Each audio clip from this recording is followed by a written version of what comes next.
In the middle of tremendous darkness and personal tragedy, false lights are trying to guide us, and they can bring shipwreck. We must be focused on God's pathways and His light in the storms of life. Christ is the light of navigation.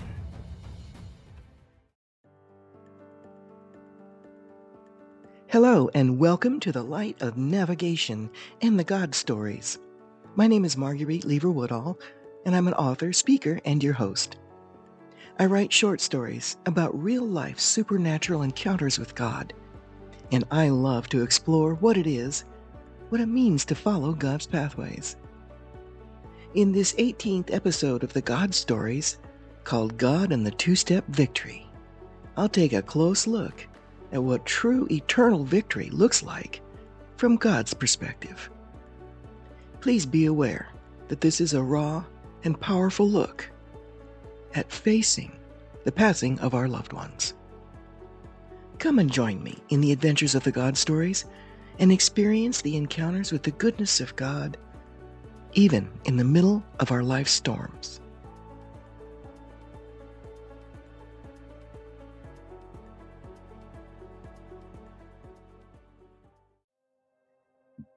Regrets come when a loved one dies.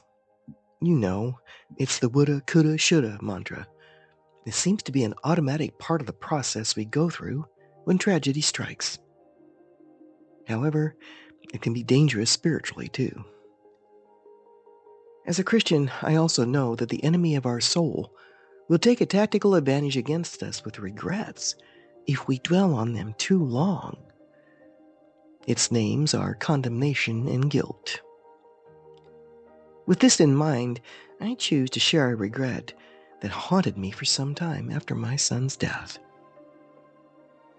This is not something I share lightly, and it's deeply painful. My hope is that surely I'm not the only person on the planet who has battled this particular regret. But first, let me share this.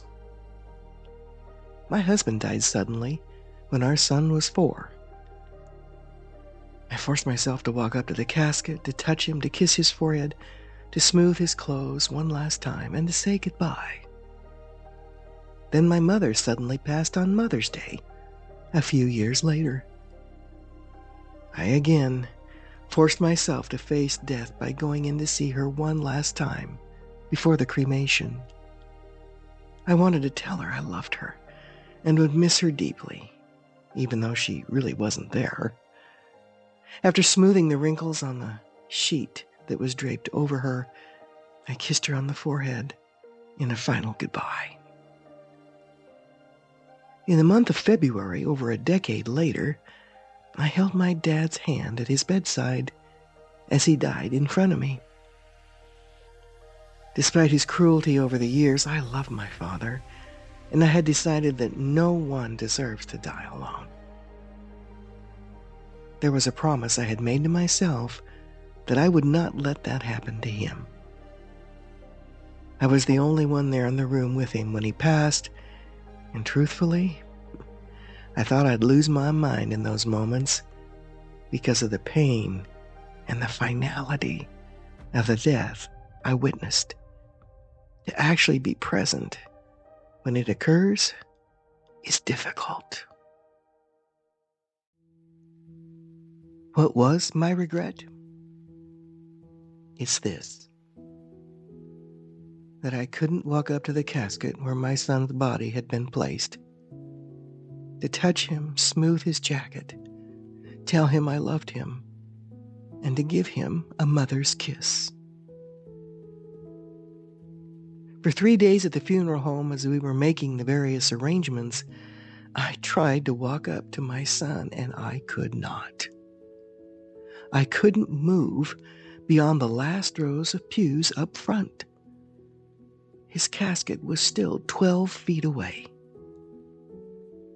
There was only a partial view of his face from the distance where I stood, and I could not walk up to him. I could not say goodbye. It was as though there was an invisible wall that was stopping me. and I could not move myself further forward. I felt paralyzed. What was this? Why was I sensing this wall? Was my mind stopping me? Or was it God? Did God know it would be more than I could bear, but I didn't? Perhaps all the sudden deaths I'd been through held me back from my son's side. Was it the culmination of all the sudden death events in my life? Events that made me feel I could not take on one more, especially with it being my only child, my son.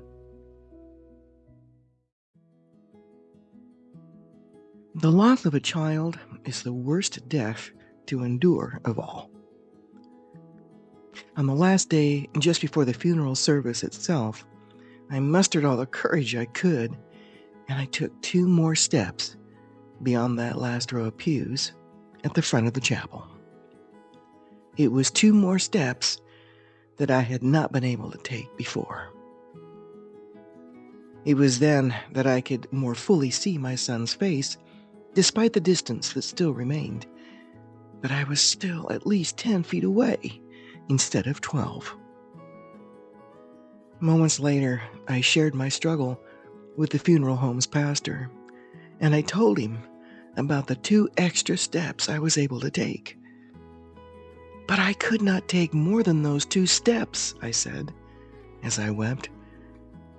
He replied, "Marguerite, don't you see? That was your 2-step victory."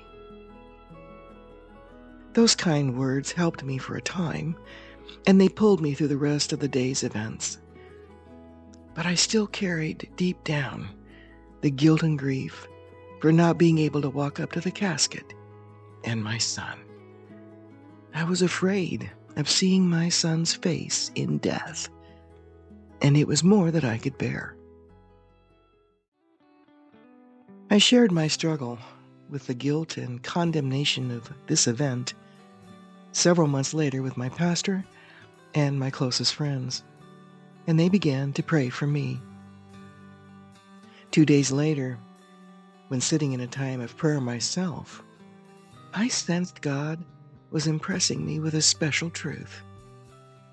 And I knew then that my friends and my pastor's prayers were impacting me. The truth is this, that the Lord spoke to my heart. I will have the final and greatest victory. It will be a 3-step victory, not just 2. The 3rd step I take will be the one final and greatest step of all. It will be an eternal step of victory. What is this triumph, this final victory I'm speaking of? It will be when I also pass from this world and I walk up to my son, and he will greet me.